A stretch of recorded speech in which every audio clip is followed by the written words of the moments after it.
Queridos irmãos e amigos, a paz do Senhor Jesus repouse sobre sua vida, sobre sua família, sobre sua casa, sobre o seu lar. Aqui uma vez mais, pastor Cleófas Belo Miller, pastor da Assembleia de Deus, Ministério de Madureira, na cidade de Realeza, para junto contigo, se esse for o seu desejo, aprendermos um pouco mais da palavra de Deus.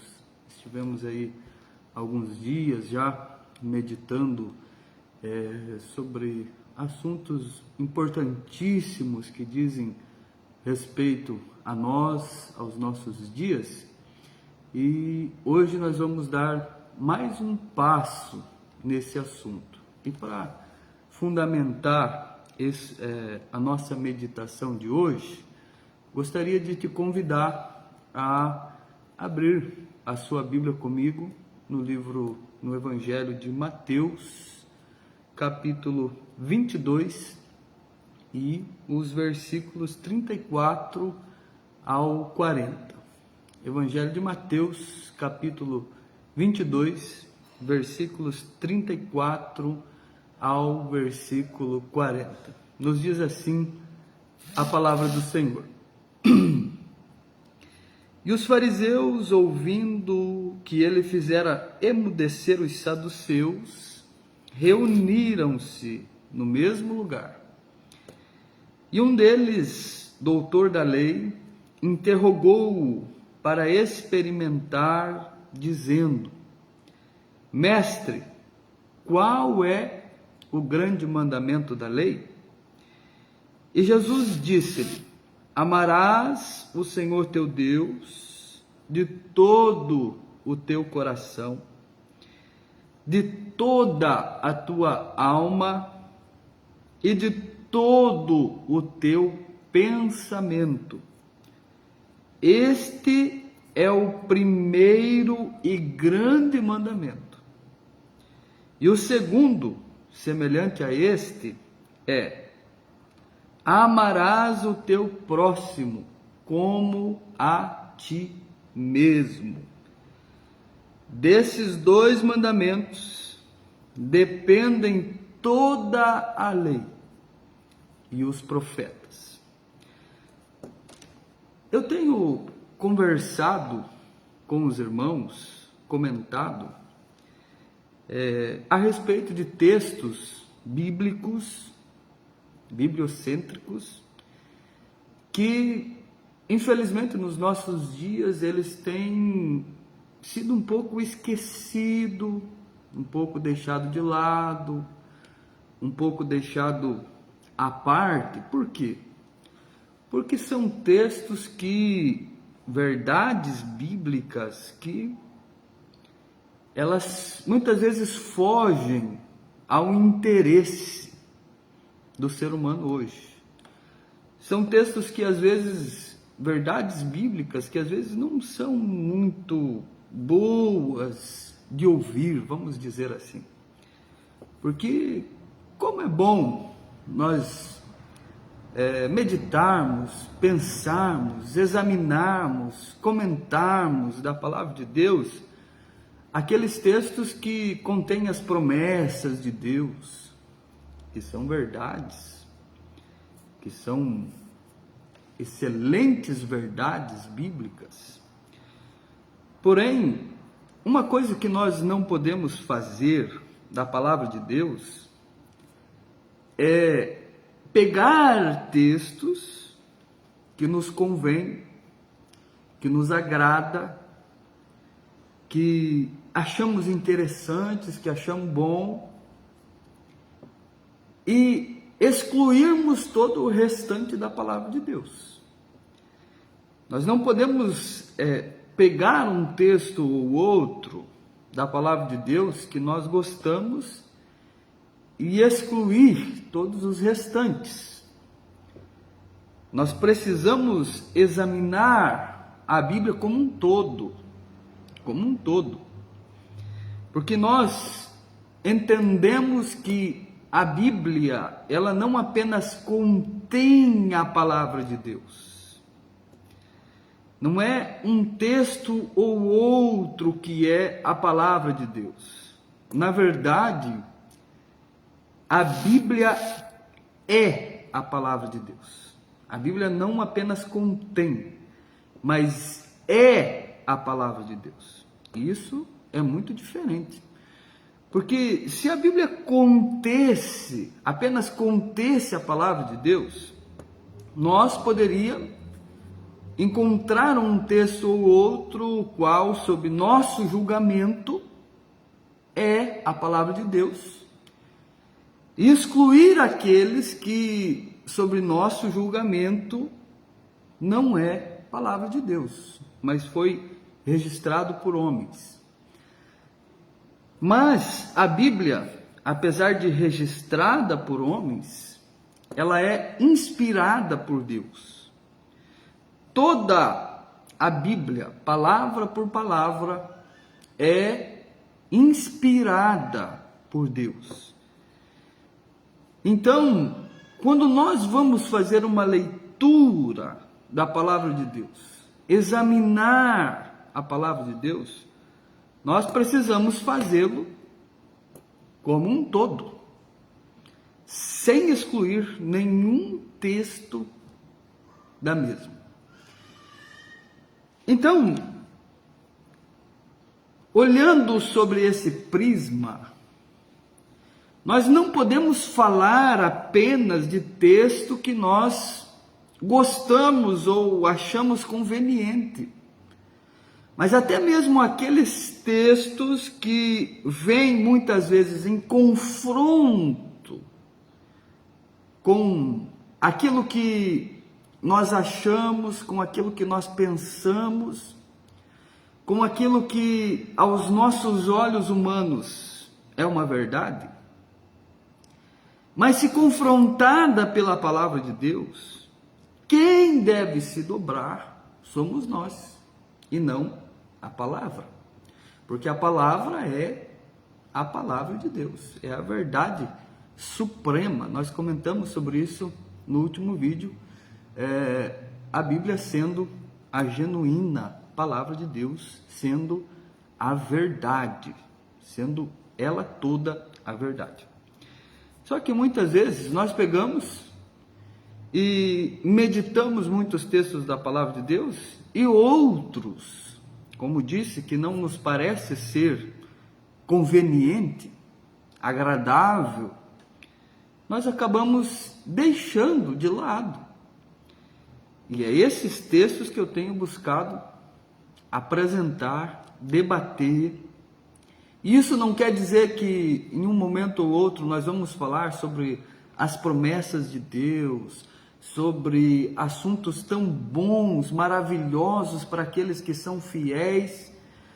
E não quer dizer que nós vamos falar apenas daqueles textos que confrontam, que nos confrontam e que têm um pouco sido esquecida, deixado de lado nesse tempo que nós vivemos. Eu li um texto base para nós fundamentarmos a nossa reflexão dessa tarde, no Evangelho de Mateus, no capítulo 22, versículos 34 ao versículo 40, onde nós vamos encontrar Jesus fazendo um resumo de toda a lei e os profetas.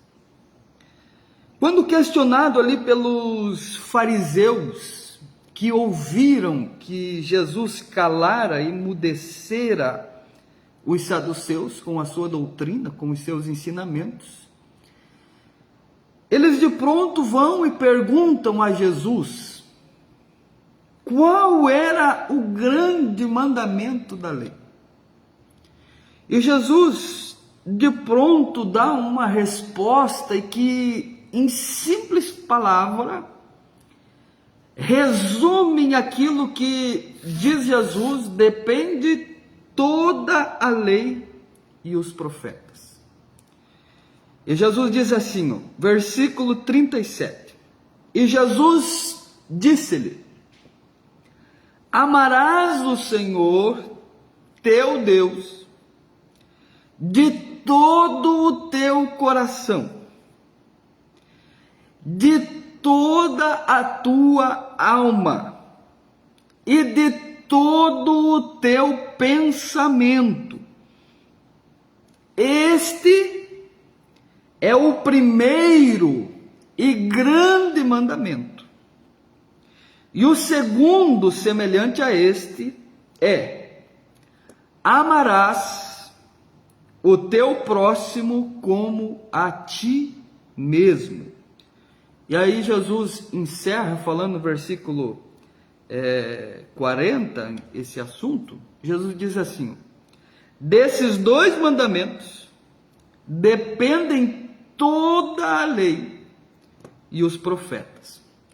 Eu quero nessa tarde, início de tarde, que chamar a atenção a se nós fôssemos pontuar cuidadosamente, procurando exaurir o máximo possível de textos bíblicos que fundamentam esse assunto que nós vamos falar, nós necessitaria de dias, talvez semanas, meses, e ainda seria impossível discorrer o assunto em toda a sua plenitude.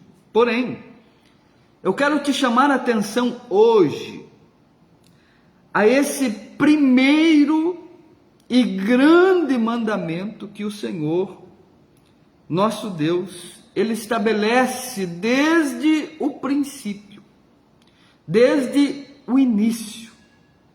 Não é algo que diz respeito apenas à nação de Israel no período veterotestamentário, mas também não é algo que diz respeito apenas a nós no período neotestamentário.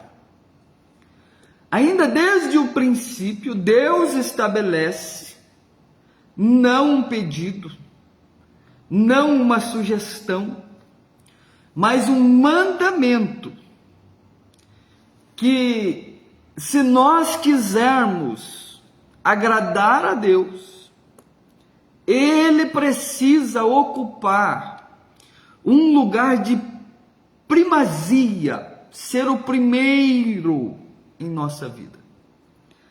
E a Bíblia, ela nos orienta a que nós, nos submetendo à verdade bíblica, dispense ao Senhor nosso Deus esse primeiro lugar, esse lugar de primazia na nossa vida.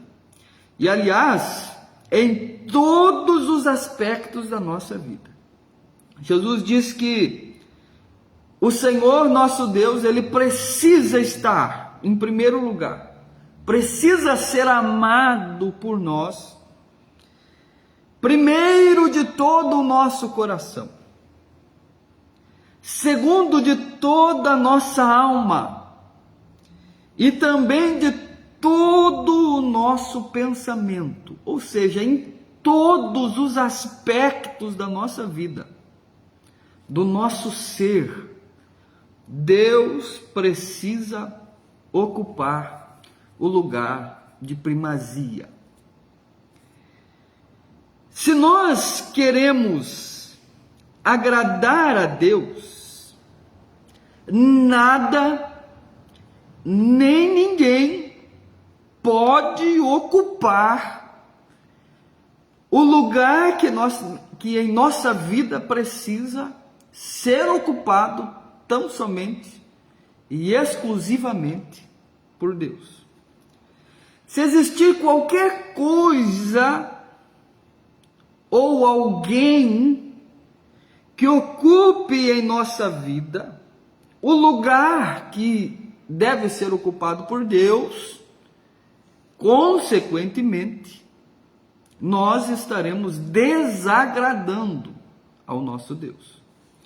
Nós estamos falando nesses vídeos, essa é o terceiro vídeo que está sendo gravado, e se você que está vendo pela primeira vez deseja ter um contexto mais amplo do que está sendo abordado, eu te recomendo que volte a ver os 2 vídeos passados e vai ter um entendimento maior ainda do que hoje nós estamos simplesmente dando um passo mais profundo naquilo que nós vamos abordando já desde alguns dias.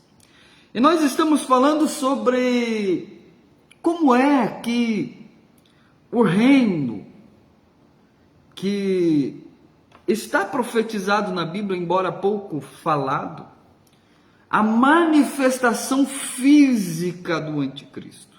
E eu disse que esse terreno, o terreno para a sua manifestação física, está sendo preparado. Por quê? Porque a Bíblia diz assim, e eu citei em vídeos passados, o qual o apóstolo João ele fala na sua primeira epístola, o qual ouvistes que há de vir, e eis que já está no mundo.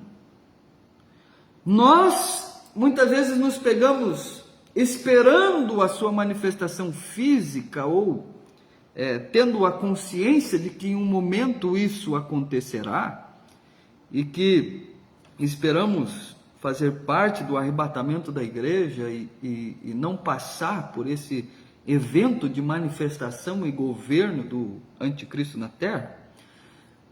Mas mediante as profecias, nós vemos também que o terreno, ele é preparado para que essa manifestação física seja possível. E no último vídeo eu disse que a palavra de Deus, ela é a verdade suprema, mas que muitos têm, e para que seja possível essa manifestação e aceitação de toda a terra, como a Bíblia diz no capítulo 13 do livro do Apocalipse, pessoas se maravilhando após a besta, e esse foi o assunto que eu abordei no primeiro vídeo, é necessário que as pessoas se distanciem da palavra de Deus, porque onde tem palavra de Deus, Satanás não estabelece reino, não estabelece governo, não estabelece domínio. Por quê? E conhecereis a verdade, e a verdade liberta o ser humano. A verdade quebra cadeias, quebra correntes e liberta o ser humano de qualquer influência, de qualquer alienação, de qualquer influência do nosso adversário. Hoje, o que eu estou abordando? Para que seja possível também que tudo isso aconteça, é necessário que no coração, na mente, na alma, enfim, na vida das pessoas, Deus perca a primazia, ou seja, o ser humano deixe de dispensar ao Senhor Deus o primeiro lugar na sua vida, de ocupar essa primazia em todos os aspectos da nossa vida. Nós sabemos também, para que nós possamos compreender como um todo esse assunto que está sendo abordado, nós sabemos também que Satanás, ele sempre procurou parecer Deus, ser semelhante a Deus. Isaías capítulo 14, um texto bastante conhecido, capítulo 14 do livro do profeta Isaías, e os versículos 12 ao versículo 14, capítulo 14, versículo 12 ao 14, fazendo uma menção a isso, a Bíblia diz assim: como caíste do céu, ó estrela da manhã, filha da alva, como fostes lançado por terra, tu que debilitavas as nações, e tu dizias no teu coração: eu subirei ao céu, e acima das estrelas de Deus exaltarei o meu trono, e no monte da congregação me assentarei da banda dos lados do norte. Subirei acima das mais altas nuvens e serei semelhante ao Altíssimo. Um dos princípios que nós encontramos na palavra de Deus que diz respeito à essência de Satanás é que ele nunca se firmou na verdade e que também ele deseja ardentemente se assemelhar com Deus, porque não existe comparação entre os seres.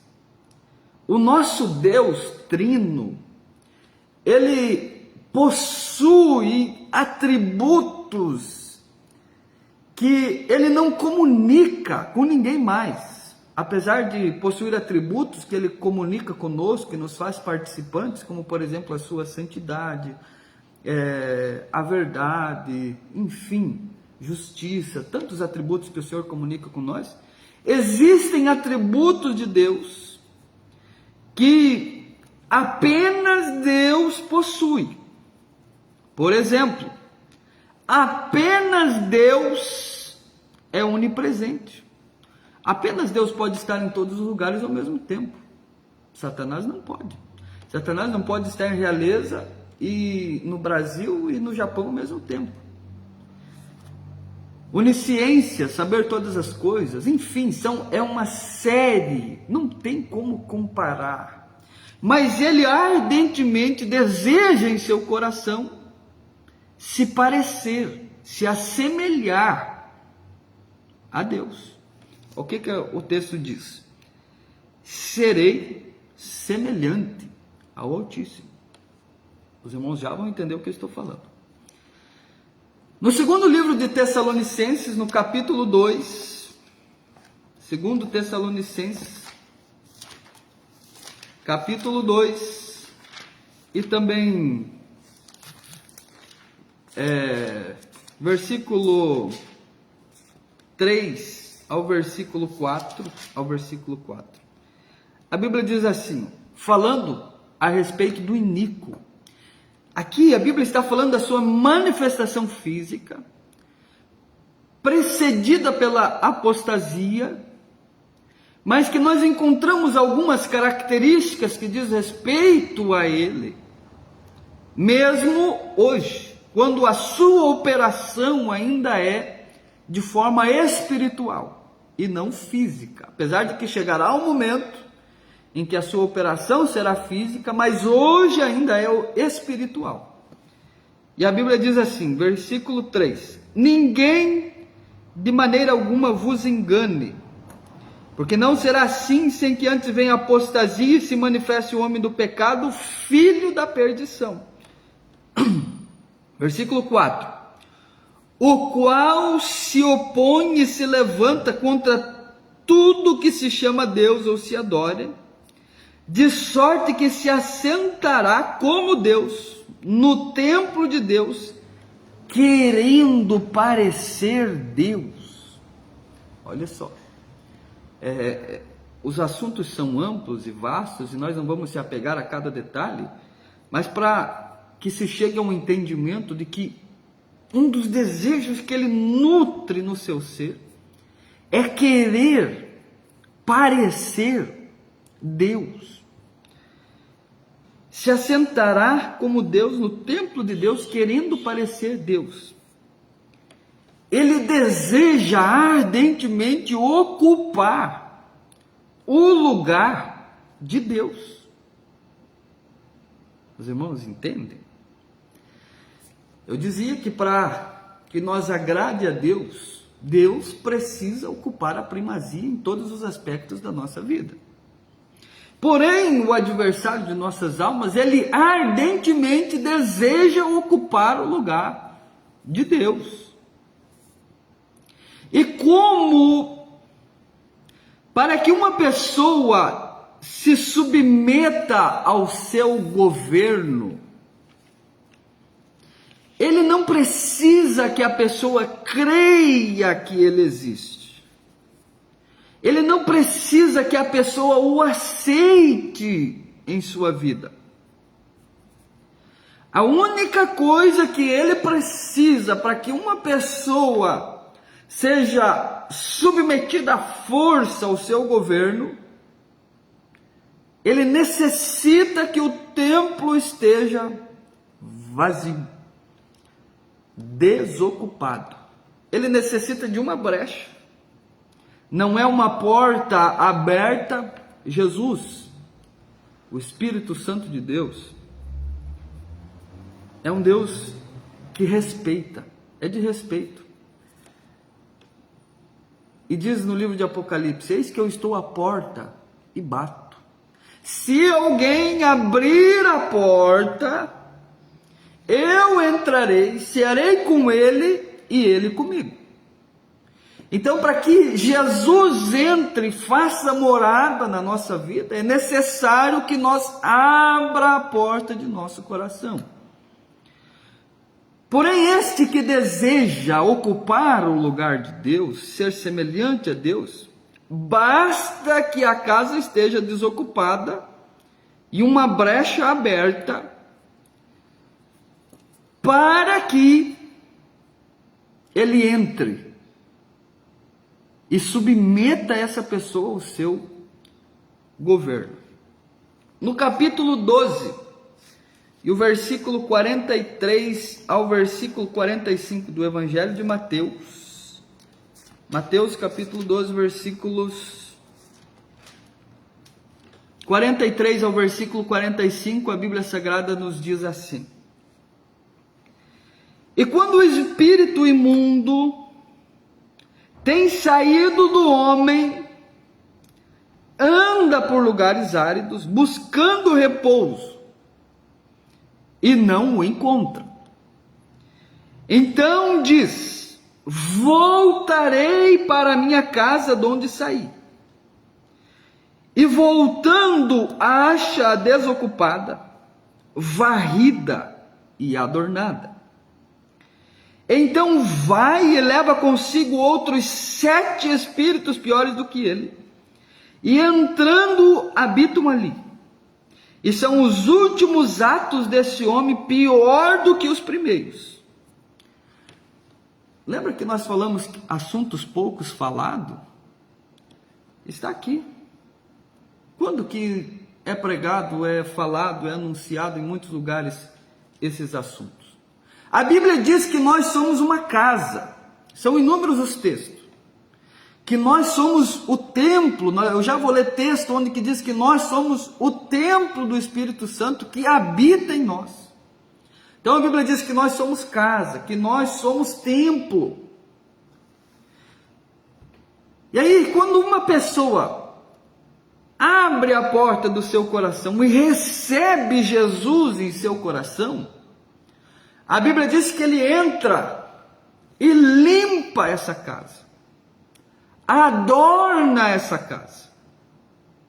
Quer dizer, os efeitos da presença de Jesus no coração do homem iniciam-se interiormente e refletem exteriormente em todos os aspectos da vida desta pessoa. Porém, se aconteceu o que está escrito no capítulo 6 de Hebreus, versículo 4 a seguir, essa pessoa retroceder.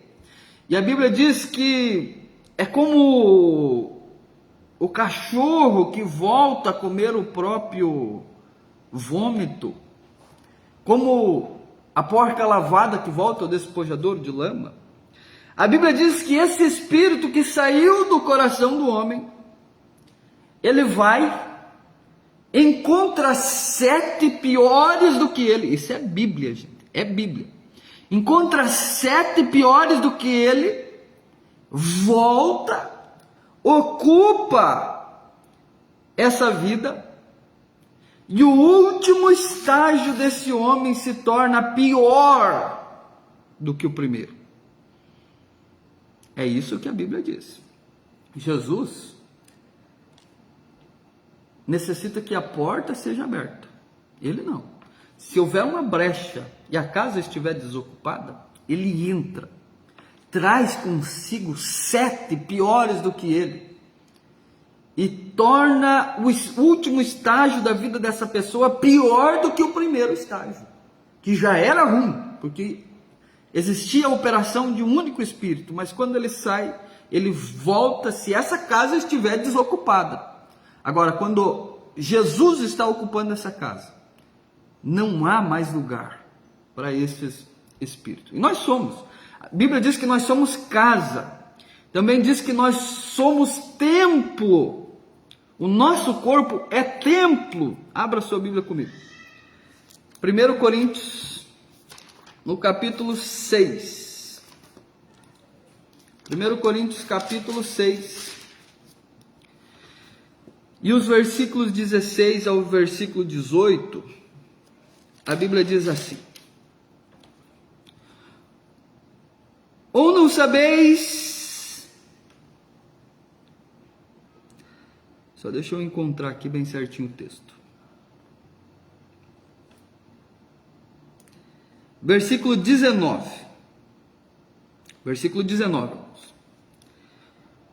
ou não sabeis que o nosso corpo é o templo do Espírito Santo que habita em vós, proveniente de Deus, e que não sois de vós mesmos?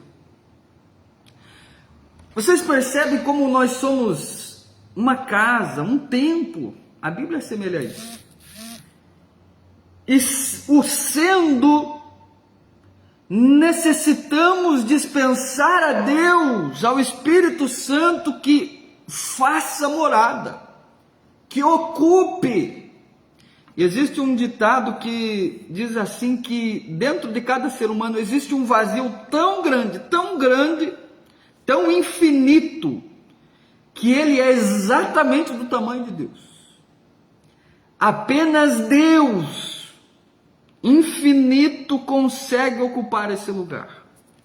Muitos tentam ocupar esse lugar com tantas outras coisas, bebida, droga, enfim, tantas coisas.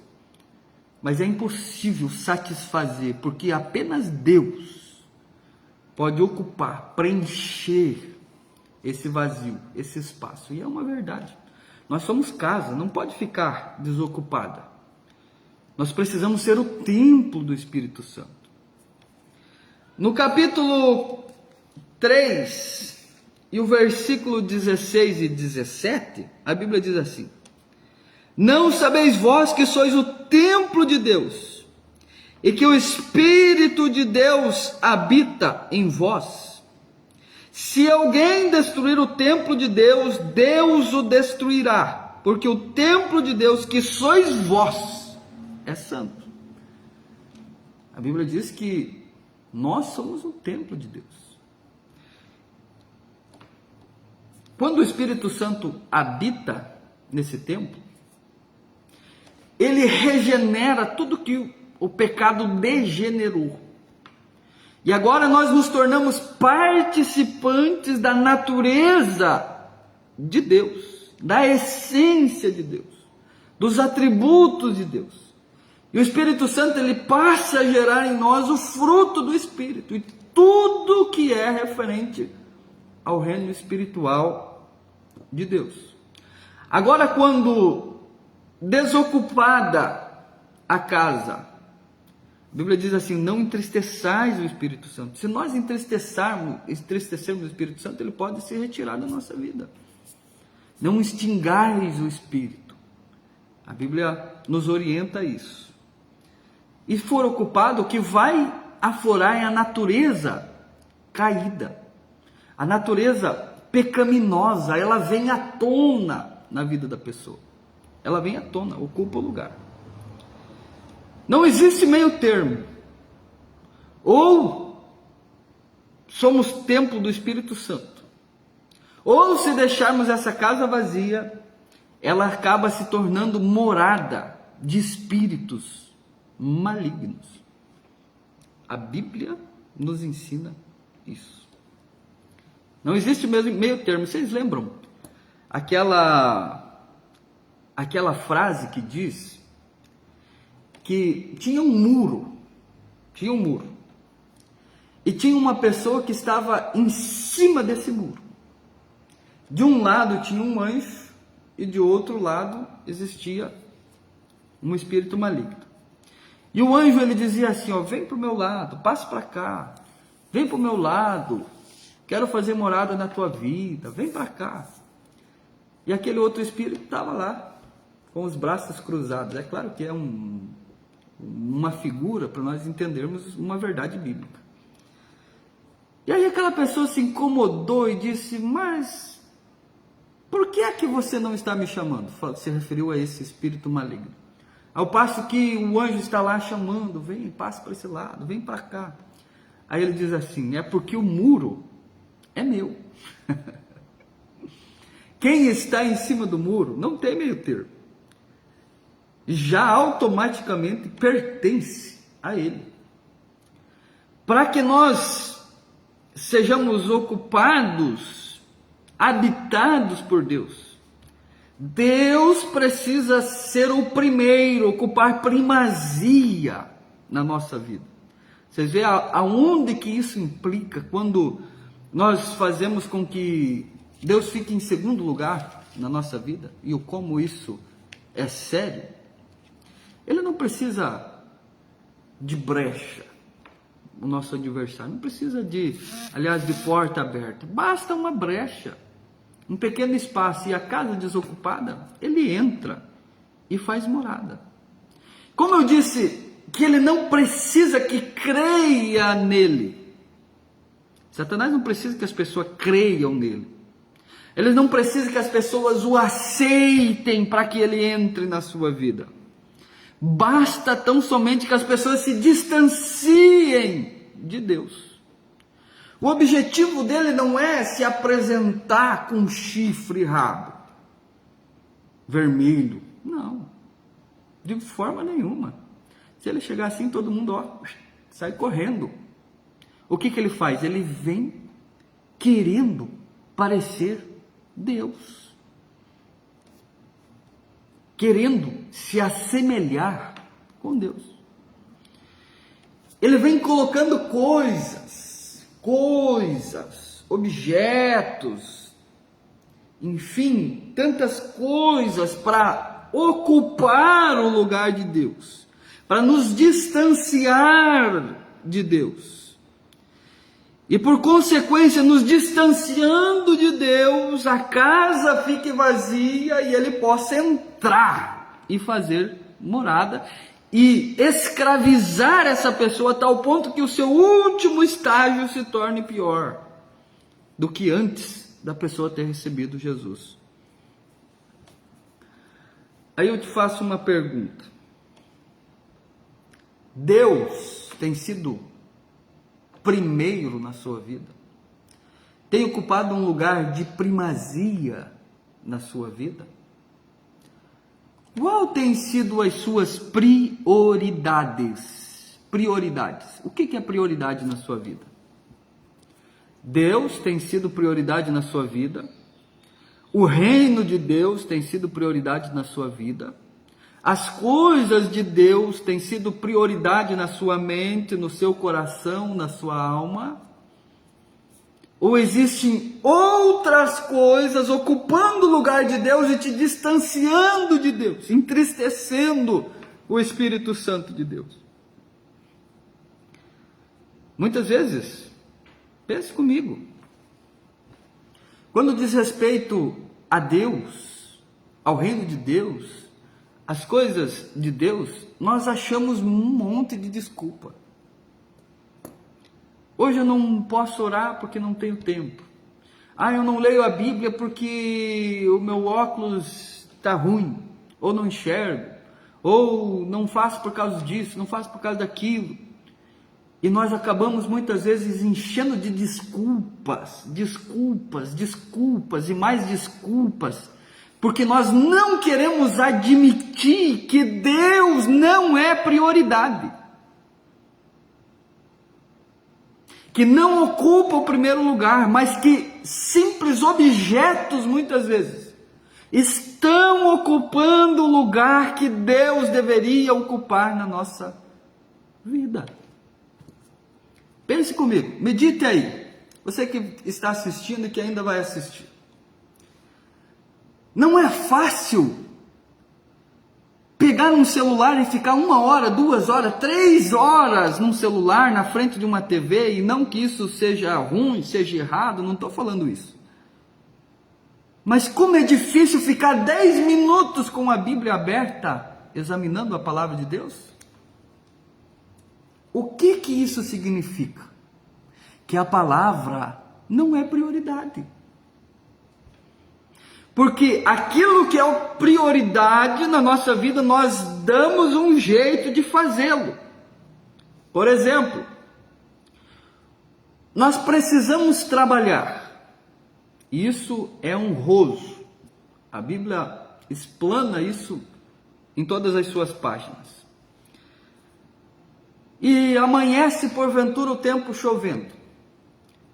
Se nós não temos um automóvel, nós damos um jeito de pegar um ônibus, chamar um Uber, pegar um táxi, enfim, mas nós damos um jeito e vamos trabalhar. Por quê? Porque nós dependemos, nós precisamos daquilo para comprar alimentação que mantém o nosso corpo físico vivo. Olha só. Então eu digo assim, eu vou trabalhar porque eu preciso comer, para mim poder me manter vivo.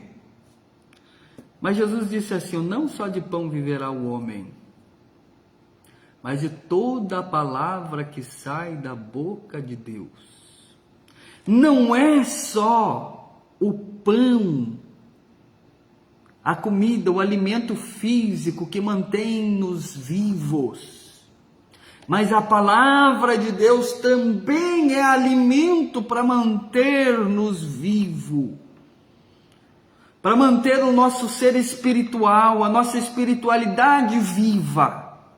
E para que isso aconteça, muitas vezes demanda alguns sacrifícios, que nós coloque a palavra de Deus como prioridade, como Deus tendo primazia na nossa vida. E paramos de pôr desculpa. Porque uma vez eu ouvi uma fala muito célebre, que eu concordo plenamente, que diz assim: as nossas desculpas estão cheias de mentira. Por quê? Porque muitas das nossas ações, elas não são desculpas fundamentadas, mas são mentiras para mascarar o fato de que Deus já não está mais ocupando o primeiro lugar na vida da pessoa. Guarde essa reflexão aí no seu coração e medite nessa tarde, nessa noite, seja o momento que for que você estiver vendo este vídeo, medite aí. O que tem sido prioridade na sua vida? Deus tem ocupado um lugar de primazia, tem sido o primeiro na sua vida? Medite a respeito disso. Nesse contexto, entra muito que nós chamamos, conhecemos, intitulamos como ladrões de tempo. Ladrões de tempo. Os ladrões de tempo, eles são coisas colocadas pelo nosso adversário, como já disse antes, para que ocupe o lugar de Deus e nos distancie de Deus, e assim, entristecendo o Espírito Santo, nós venhamos ficar com uma casa, com o templo desocupado, e ele possa fazer morada. São muitos os ladrões de tempo. E muitas vezes nós acabamos nem percebendo que estamos sendo vítimas de ladrões de tempo. Pense comigo. É recomendado que cada ser humano durma 8 horas por dia. 8 horas por dia.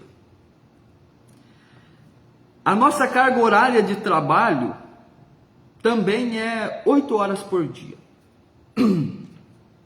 Então nós trabalhamos 8 horas, nós dormimos 8 horas, só que o nosso dia ele é composto por 24 horas.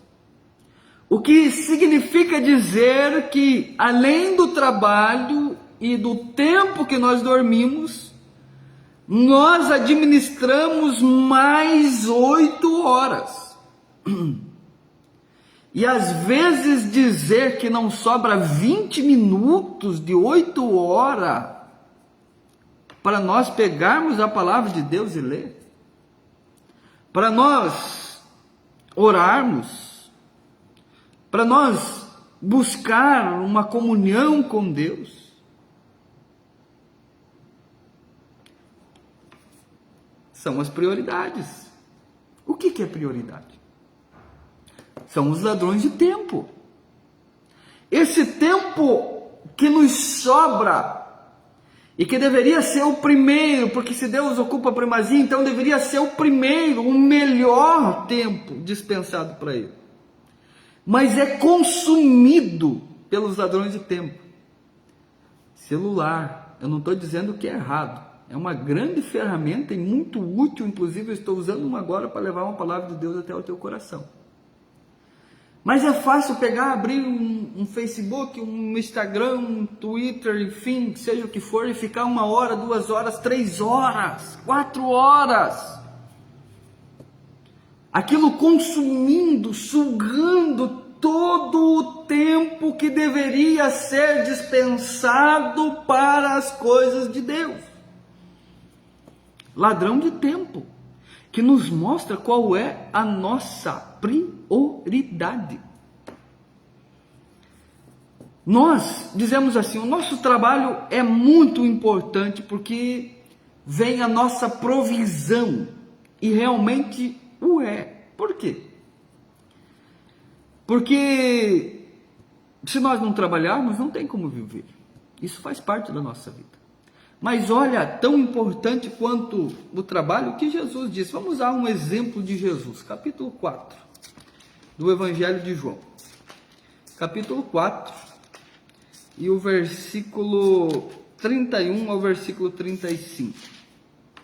Depois daquele lindo diálogo entre Jesus e aquela mulher samaritana, aquele texto muito conhecido, os discípulos, Jesus fica ao lado do poço, os discípulos entram na cidade para buscar comida, para buscar alimento, e nesse espaço de tempo em que eles vão buscar alimento, vão buscar comida, essa mulher chega e desenvolve com Jesus, ou Jesus com ela, aquele lindo, maravilhoso, profunda conversa, profundo diálogo. E a Bíblia diz que quando eles voltam e se deparam com Jesus conversando com aquela mulher, e nós estamos falando de uma cultura não de hoje, e que além dessa cultura,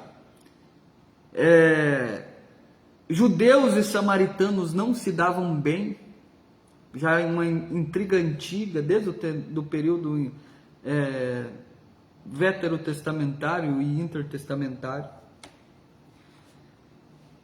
E eles chegam com uma intenção de interromper aquele diálogo que Jesus estava tendo com a mulher. E eles chegam e dizem: mestre, come. E Jesus diz o seguinte, versículo 31 a seguir. Deixa eu encontrar aqui, versículo 31 a seguir. E entretanto os seus discípulos lhe rogaram, dizendo: Rabi, essa palavra Rabi e mestre é a mesma coisa, come. Porém Jesus lhes disse: uma comida eu tenho para comer que vós não conheceis. Então os discípulos diziam uns aos outros: trouxe-lhe porventura alguém de comer? Olha só como essa visão física limitava a visão espiritual. Jesus, ele tinha anunciado a palavra para aquela mulher e ela se converteu e automaticamente saiu correndo para a cidade testemunhar a respeito de Jesus e o que ele tinha dito a respeito dela. E eles, com uma visão espiritual, tão fracassada, uma visão material tão grande, eles começam a perguntar, mas alguém trouxe comida para o mestre comer? Eles estavam pensando em comida física. E Jesus estava falando de comida espiritual, de alimento espiritual, não é só de pão que vive o homem, mas da palavra que sai da boca de Deus. E Jesus, conhecendo que eles conversavam entre si, Jesus disse assim: a minha comida é fazer a vontade daquele que me enviou e realizar a sua obra. A obra de Deus, as coisas de Deus, concernentes ao reino de Deus, elas são tão importantes e ainda mais do que o alimento físico e sólido que sustenta-nos vivos, porque Jesus disse assim: buscai em primeiro lugar o reino de Deus e a sua justiça, e estas coisas, que está escrito no contexto do texto, o que comer, o que vestir, o que beber, será acrescentado. Essas coisas são importantes? Sim, e muito importante. Só que Deus ocupar a primazia em nossa vida é muito mais importante do que isso. Então Jesus, ele nos dá esse exemplo maravilhoso de que para Cristo, enquanto exercendo o seu ministério aqui na terra, mais importante do que o alimento que o mantinha o seu corpo físico vivo, era fazer a obra daquele que lhe enviou e realizar a sua obra. O que tem sido prioridade na nossa vida? Deus tem se ocupado o primeiro lugar na nossa vida, tem tido primazia na nossa vida, em todos os aspectos do nosso ser, ou não? Cabe a nós meditar. Muitas vezes nós estamos envolvidos com tanta coisa, ladrões de tempo sugando todo o nosso tempo, e nós nem percebemos. Por quê?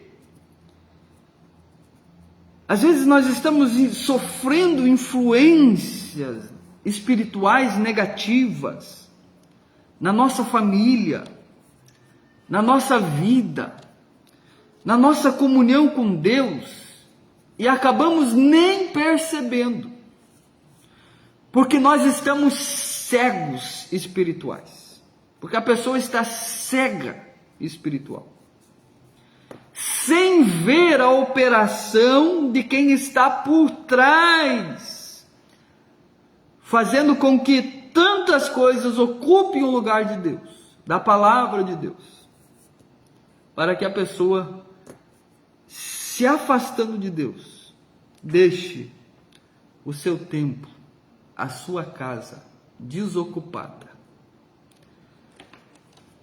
Nesse momento de reflexão, de conscientização, eu quero te alertar a não permitir que nada ocupe o lugar de Deus na tua vida. Que coisas, vou usar essa expressão, seja o que for, seja o objeto que for, seja, enfim, o que for, não permita que tome o lugar de Deus na sua vida. O primeiro e maior mandamento: amar a Deus sobre todas as coisas. E o segundo, semelhante a esse, que nós podemos abordar em um outro momento: amar ao próximo como a ti mesmo. Que Deus possa ser primeiro, ocupar o primeiro lugar na nossa vida, e que tudo o que estiver depois, Deus ocupando o primeiro lugar, possa ser abençoado por Ele. Uma vez mais eu te recomendo o teu melhor tempo, a tua mente, o teu coração, a tua alma seja ocupada primeiramente por Deus. Deus abençoe tua vida. Obrigado por esse momento que esteve aqui comigo meditando na palavra de Deus. E uma outra oportunidade, bem logo, nós vamos dar mais um passo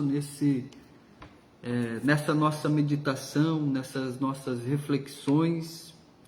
Como já disse, eu às vezes vejo um mau uso tão grande dessa que é uma grande ferramenta, e me despertou a vontade de oportunizar que muitas pessoas possam chegar a um conhecimento verdadeiro, bíblico, cristocêntrico. Se você deseja, acompanhe. Se deseja que mais alguém chegue a ter esse conhecimento bíblico também, compartilhe, para que outras pessoas possam vir também a ter acesso a esse conhecimento da palavra de Deus. A Assembleia de Deus, Ministério de Madureira, na cidade de Realeza, no estado do Paraná, uma igreja compromissada com a palavra de Deus.